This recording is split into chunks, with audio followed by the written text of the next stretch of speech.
Cześć, witam Was moi drodzy w kolejnym odcinku smakowitych dań i zapraszam dzisiaj na pyszny dodatek do obiadu, czyli surówkę z kapusty pekińskiej z dodatkiem ogórków kiszonych, jabłka i cebuli. Zapraszam do oglądania filmu. Składniki. Przygotowanie surówki rozpoczynamy od zrobienia sosu. Do miski przekładamy musztardę, dodajemy oliwę lub olej oraz sok z cytryny. Wszystko doprawiamy do smaku odrobiną soli oraz czarnym pieprzem i dokładnie mieszamy.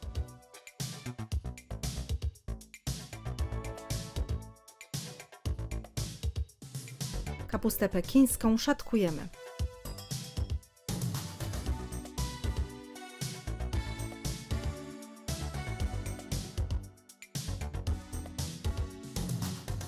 Poszatkowaną kapustę wrzucamy do dużej miski.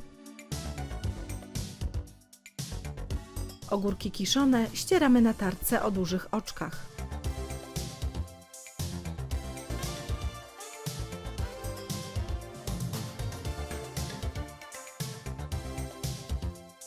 Starte ogórki dodajemy do kapusty pekińskiej. Na tarce o dużych oczkach ścieramy również obrane jabłko.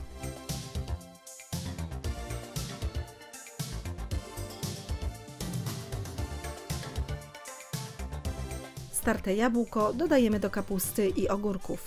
Obraną cebulę dość drobno siekamy.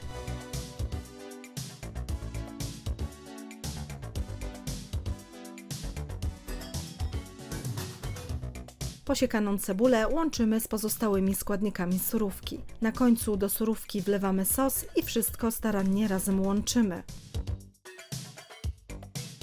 Tak przygotowaną surówkę wstawiamy do lodówki na 15 minut, aby wszystkie smaki się przegryzły. Gotową surówkę posypujemy posiekaną natką pietruszki. Po więcej pysznych przepisów zapraszam na mój kanał Smakowite Dania oraz na stronę smakowitedania.com.